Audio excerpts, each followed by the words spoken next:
پاکستاني پلاوي د طالبانو حکومت ته د پاکستاني طالبانو په اړه خبرداري ورکړې. د پاکستان یو لوړپوړي پلاوي په افغانستان کې واکمنو طالبانو ته خبرداري ورکړې چې که د پاکستاني طالبانو مخنیوي ونه کړي نو د پاکستان به د افغانستان دننه د تحریک طالبان پاکستان پر ضد اقدامات وکړي.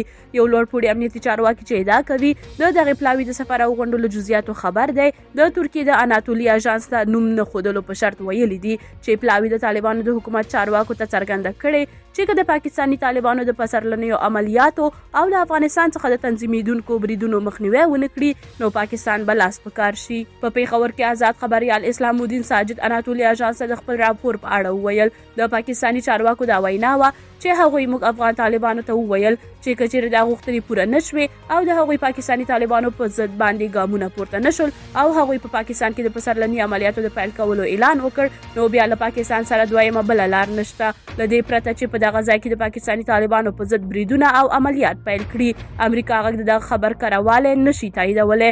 د پاکستان د دفاع وزیر خواجه محمد آصف په مشرۍ لوړپوړي پاکستاني پلاوي تېره اونۍ کابل ته د یو نه اعلان شوي سفر په ترڅ کې د طالبانو د حکومت له مشرانو سره وکتل. دا په داسې حال کې ده چې په دې وروستیو کې د پاکستان امنیتي وضعیت خراب شوی دی او تېره میاشت د بهرنیو چارو وزیر بلاول بوټو زرداري د منشن په امنیتي کنفرانس کې ادعا وکړه چې ترهګرۍ ډلې له افغانستان څخه فعالیت کوي. زرداري همدارنګه خبرداری ورکړ که نړیواله ټولنه دې مسلې ته پام ونه کړي د پاکستان ترڅنګ به د افغانستان نور ګاونډي هیوادونو ته هم ګواښ پیښ شي.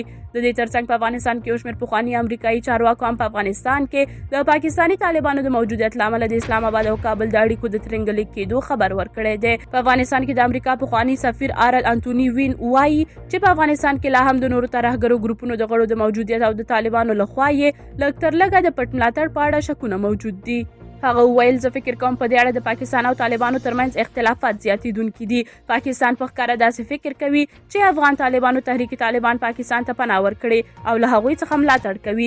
طالبانو د پاکستان د دې تازه خبردارۍ په اړه غبرګون نه دی ښودلی خو له دې وړاندې څو ځله له ترهګرو څخه د ملاتړ تورونه رد کړي دي او ویلي دي چې له افغانستان څخه نور هیوادونو ته هیڅ ډول ګواښ نشته. خو پوښتنه دا ده چې پاکستان د طالبانو په وړاندې څه ډول اقدام کولی شي. د امریکا د سولې په انسټیټیوټ کې د ترهګرۍ د چارو شنونکی اسفندیار میر فکر کوي چې لکه په پاکستان کې د تحریک طالبان لخوا تاوتریخوالی دوام وکړي نو دا کار به پاکستان په افغانستان کې د هوایي بریدونو او دې ته ورته نورو اقداماتو کولو ته وهڅوي.